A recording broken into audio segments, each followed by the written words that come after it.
Bonjour à toutes et à tous et je suis ravi de vous retrouver pour cette nouvelle vidéo. Dans cette nouvelle vidéo, nous allons voir trois choses à comprendre sur la procrastination. Dans un premier temps, nous verrons qu'est-ce que la procrastination, puis dans un second temps, qu'est-ce qui suscite la procrastination chez les gens. Et enfin, dans une troisième partie, comment éviter la procrastination. Il y a beaucoup de mauvaises habitudes que vous pouvez prendre. Cependant, la procrastination est la dernière chose qui devrait être sur votre liste de mauvaises habitudes, si tant est que vous en ayez une. La procrastination est l'art de retarder ou de reporter des tâches. Et que ces tâches soient importantes ou non, généralement les procrastinateurs font ces tâches à la dernière minute, juste avant l'échéance. Il s'agit d'un problème très difficile qui se termine généralement par des effets préjudiciables. Observons d'un peu plus près la procrastination et les procrastinateurs afin de comprendre pourquoi et comment ils font cela. Premièrement, qu'est-ce que la procrastination ? Si vous confiez une tâche avec des délais précis, vous êtes tenu de l'accomplir dans les délais impartis.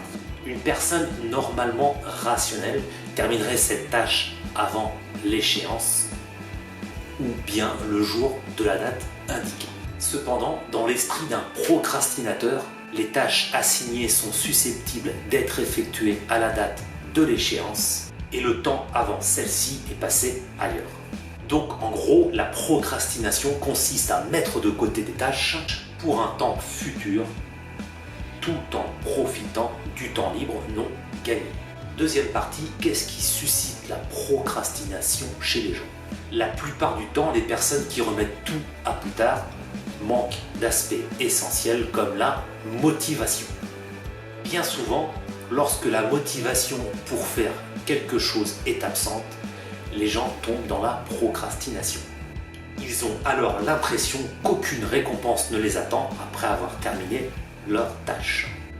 Il en résulte une routine très stressante qui consiste à faire tout en même temps et à se morfondre sur une tâche d'une semaine effectuée en une seule nuit.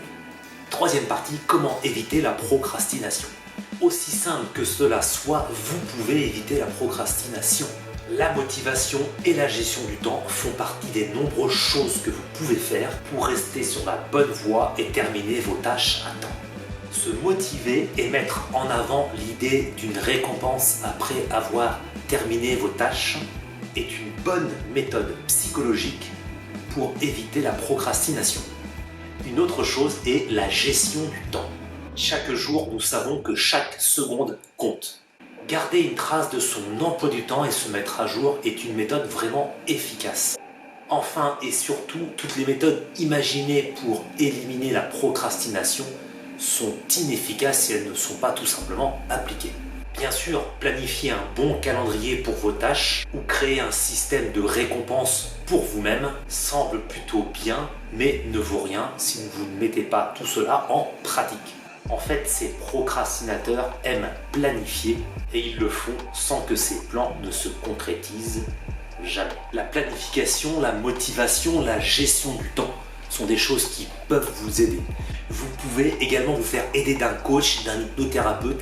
Il existe différentes méthodes pour vous aider à laisser de côté cette procrastination. Voilà, j'espère que cette vidéo vous a plu. Je vous en ferai d'autres sur le sujet, car c'est un sujet assez vaste, avec d'autres conseils. Voilà. N'oubliez pas de mettre, si cette vidéo vous a plu, un petit pouce en l'air, de mettre un commentaire. Si vous avez des questions, n'hésitez pas, et de vous abonner à cette chaîne. Et je vous dis à très vite. Ciao, ciao!